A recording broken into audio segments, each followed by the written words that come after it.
Hello commanders and welcome to part 6 of the Indonesian Empire series. In the last one, we saw our invasion on Philippines and later on we performed the naval blockade on Vietnam. After we took down the capital Manila, we sent our task forces, composed of the corvettes of course, to the coastal cities of Vietnam. Philippines and Vietnam were allies and now we are performing our invasion on Vietnam. We already landed in the city of Phnom Penh and the naval blockade, as you can see in front of you, there are different corvettes in front of each city.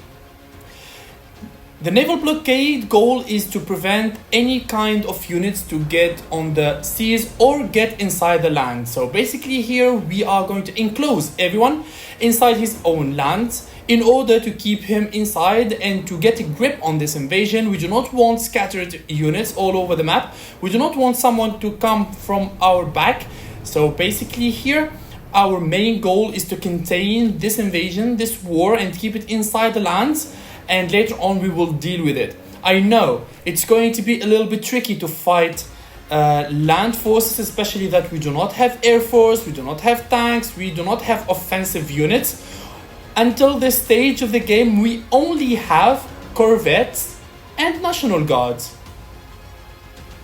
Yes, we recently started developing our naval bases to level 4 to get cruisers, but still, the inside units are going to be challenging. You see here, all of our killings, they are coming from the corvettes because we are dealing with coastal cities. But what if we are going to dive deep into cities like Vientiane or like the insides of Thailand, etc. How we are going to deal with that?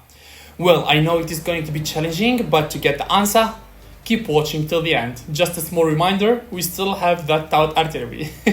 One level 1 Taut artillery is going to do wonders in this game, I suppose, because it is going to be our only unit that attacks from distance. Yeah, our choices are super limited here.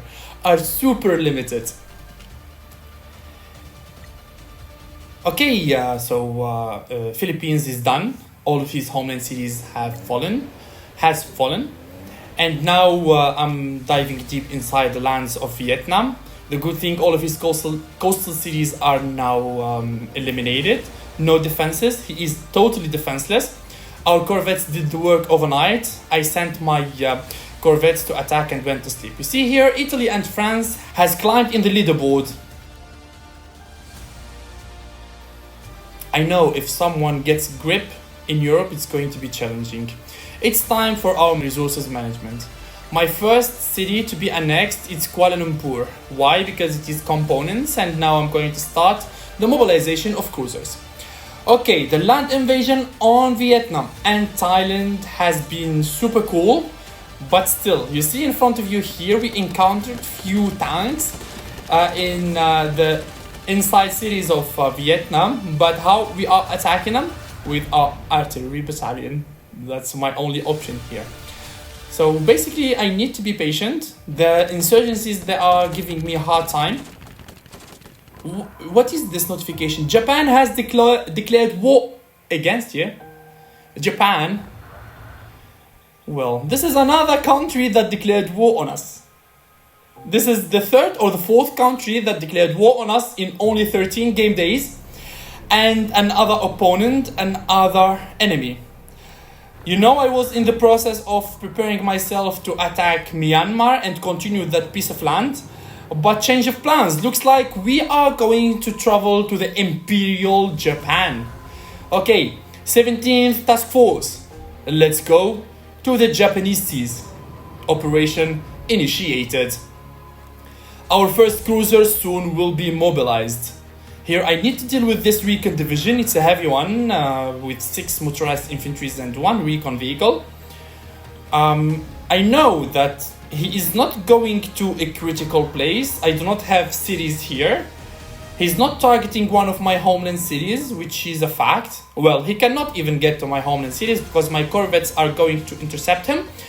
But he went into an ambush. You know why? Because I'm going to close the door to this island and the exit. He's going to stay inside forever. If he will attempt to go outside, my ships will do the necessary. Okay, this is another war. Another challenge towards our solo win. Playing in solo is challenging, is very hard. You never know when they are going to declare war. You never know when they are coming, especially now that the game is super hard because the resources are nerfed. Most of the units are nerfed. It's becoming more and more challenging to get a solo win, especially that now the activity level is quite impressive. You know, in most of our series, most of the players, they are super active. Like, everyone declares war on us, everyone is diving into wars. I'm not speaking about are the players experienced it or beginners. That's not the issue here. The issue is that you cannot actually manage resources and fight wars at the same time. Why? Because the game is slow and the resources are slow. So here we need to be very careful and very smart.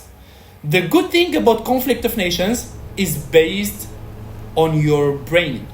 Yeah, it is one. If you are not playing with gold, if you are not a pay to win, if you are playing on your skill set, here your brains are going to do the work for you. You need to intercept and read your enemies, and especially the diplomacies. Here India is trying hard to get into a coalition with me. And you know, guys, I cannot enter coalition because I'm playing solo, but at the same time, I do not want India to be my enemy. We are still the first ones in the leaderboard leading this game, but Italy and France, they are eating lands in Europe like a ghost. They are super fast there. Looks like they find no resistance. Well, we are still too far from them. So far, we are at the end of the world, but soon, if we manage to survive in this game, if we manage to do a good campaign and make a great empire, we will meet. We will meet. And we need to be prepared for that day.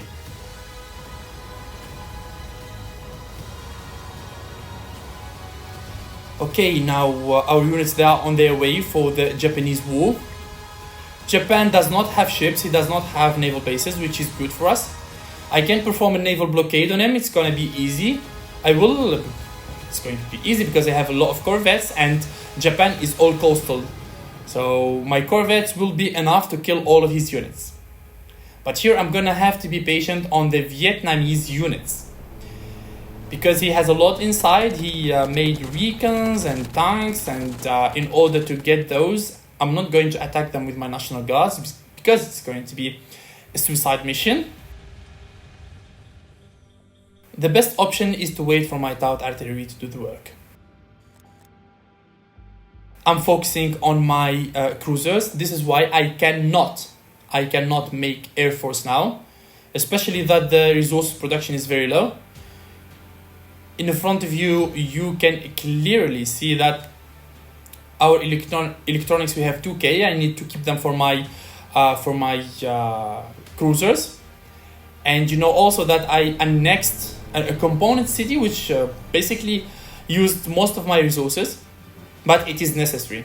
Yeah, annexing cities is worthy. It's not going to pay you immediately, but later on you will notice the difference. When you have the biggest economy in the game, you will understand. Look at this. Sneaking Australian units that are going around. Look at that. My corvette has intercepted them. They were coming from the city of Port Moresby.